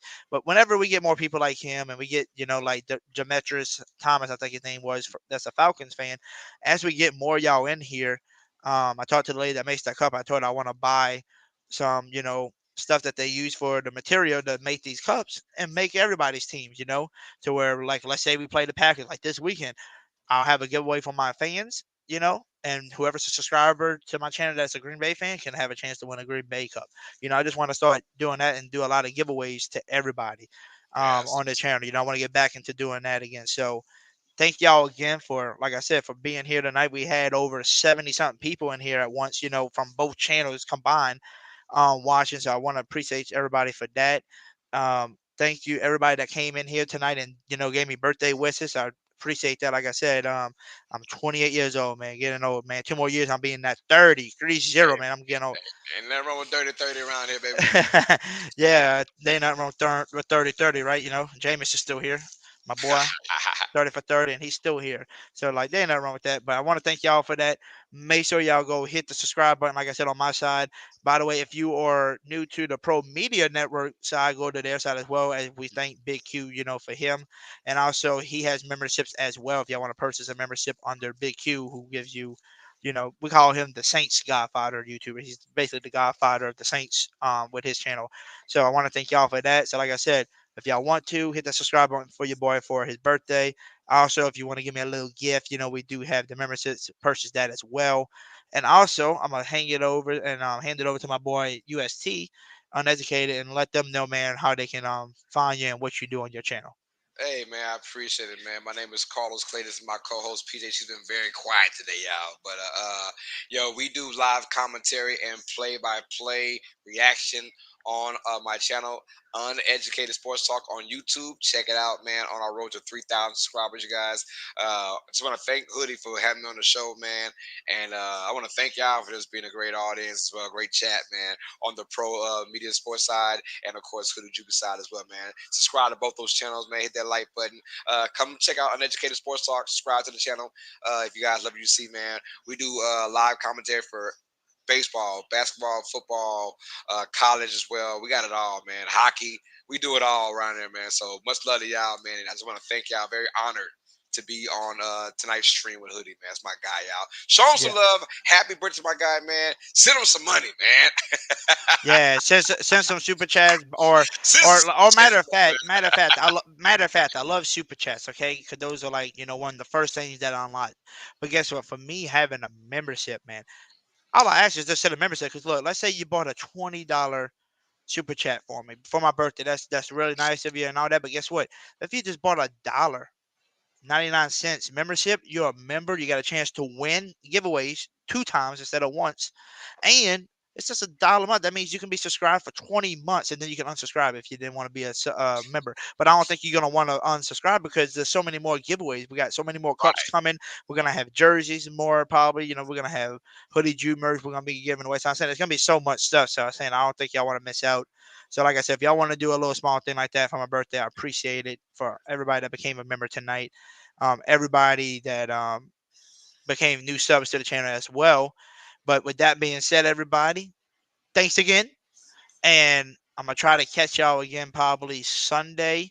I believe the game's for 12 noon, and I don't go to work to 3 o'clock that day, so I can watch some of it with y'all. So maybe I can do a little part-time stream with it. So I just want to thank y'all for that. Hopefully to see y'all again Sunday. And you going to be streaming the game? Watch party for you? Oh no, I'm not streaming that game. I did Monday night Saints and Panthers.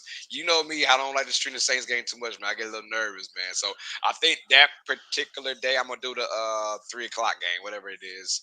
We'll find out. But I'm gonna sit back comfortable watching the Saints play for this week. Gotcha. And look who it is, Miss Megan. Last minute, she said, "Hey boys from the Bears and I, Hoodie Juice." She said, "Happy birthday." So thank you, Miss Megan, for saying happy birthday. Good to see you. Yeah, long story short, her name is PJ. Long story short, man, her name is PJ, short for Phyllis Jr. She has the same name as her mom. Long story short, man, the night my mom passed away, I found her in my mom's closet. It was crazy, and it just all linked in from that, man. So she is the star of the show on my channel.